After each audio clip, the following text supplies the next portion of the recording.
Alright, we've got the Zoom rhythm track RT-223 here, and I'm going to show you how to make a song. It's a pretty simple process. It's a few steps you got to go through. The first step in creating a song, of course, is to actually turn on the unit. Alright, I went ahead and turned it on, and what you want to do is click on the song button, and you also want to go ahead and mute the bass. So there you go, and you go to an empty patch. And I don't know if you can see it here, but it does show here that there is an empty patch for a song. And I'm going to go ahead and start by clicking on the record button. Alright, once you click on the record button, you click on, well, first off, you can see here that it says end. Here's what the screen's going to look like.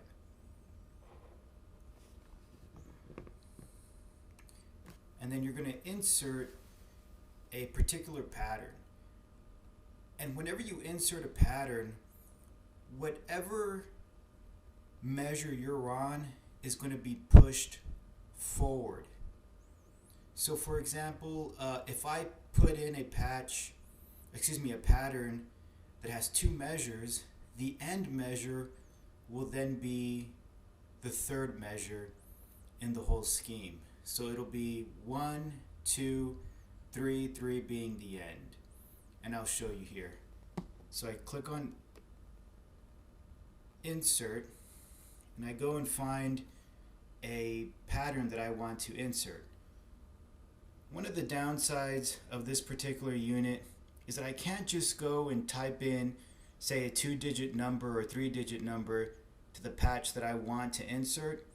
I actually have to scroll through all the different patterns in order to find the one I want to insert, and that can be a timely process. So to keep things simple, I'm going to put in intro 01. And once I find it, I hit insert.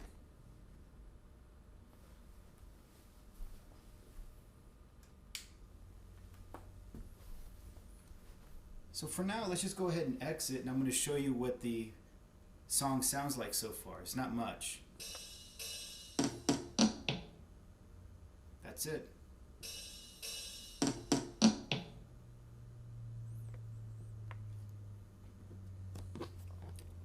So right now, as you can see here, there's measure 1, measure 2 is the end. So actually that measure, there was just one measure in that pattern I inserted, I should say. So there's two measures now, with the second measure being the end. And as I stated before, whenever you insert a pattern, you push forward whatever measure that you were currently on when you inserted it. So I want to go to the end. So now I just I hit the forward button, and I went to the end. And now I want to insert a, let's just say, simple rock pattern, right? So I go to insert, and I'm going to go ahead and insert the rock pattern.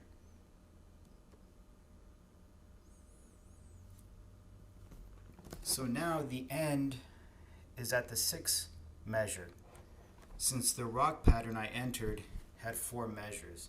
So you have one measure, the first measure being, or the first pattern I entered being the intro, which was just 1 measure, and I inserted the rock pattern, which had 4 measures, and then, which is 1 plus 4 is 5, and then the last measure being the 6th is the end. So let's go ahead and hear what I put in so far.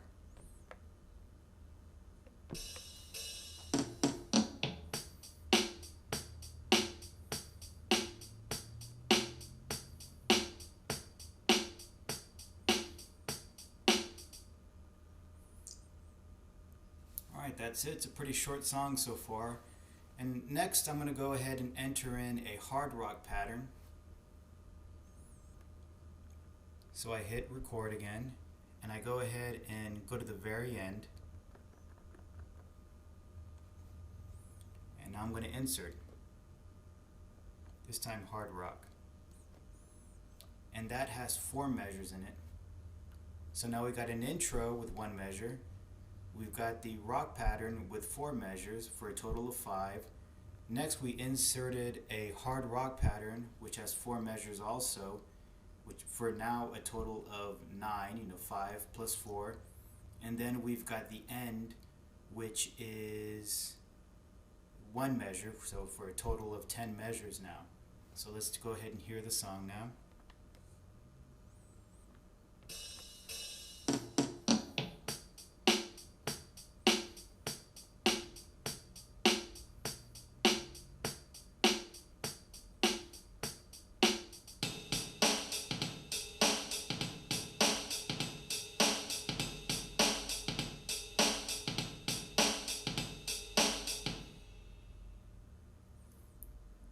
Alright, so we're going to go ahead and put an ending to this particular song, so I'm going to hit the record button again. And one thing you may have already noticed is in order to exit the record section, you just go ahead and click on stop, and that takes you out of record.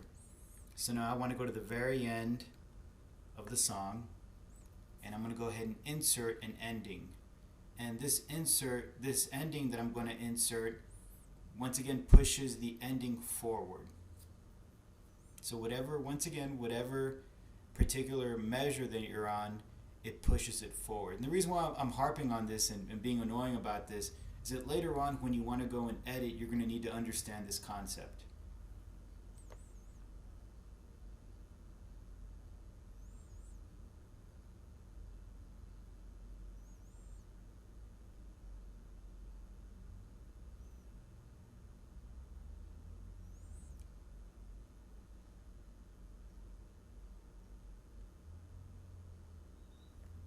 Just to keep it simple, I'm just going to choose ending 1, which has 1 measure. And by the way, as you're scrolling through the patterns, it says ending 1. That other number that you see to the right of it is the number of measures in that particular pattern. So you don't have to guess how many measures are in a particular pattern. So anyways, I go ahead and insert. Done. So I hit the stop button to exit, and now let me go ahead and play the song again.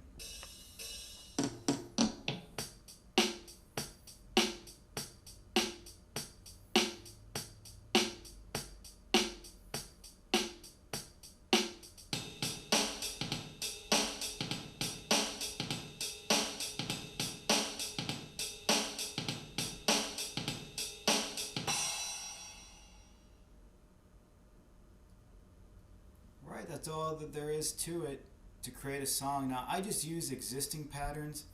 I didn't use any patterns that I made myself, so right out of the box when you purchase a unit, you can just go ahead and click on song and begin the process that I just showed. Now obviously before creating a song you want to go through all the patterns, and you can do that by clicking on the pattern button, and you can go to various patterns and just hit the play button. Anyways, you want to go through all the patterns just to get familiar with what they sound like, and there's quite a few of them. There's over 400 preset patterns. Now obviously once you've become familiar with the patterns, you're going to find out that there's some sort of sound or some sort of pattern that you would like to use in a song, and at that point you go ahead and create the pattern. That goes beyond the scope of this particular video, but in order to create a song, you just use whatever pattern exists at the time. And like I said, at some point you're going to figure out that at some portion of the song you want to do something different than what pre-existing patterns exist, and at that point you need to go and create your own pattern. That's it.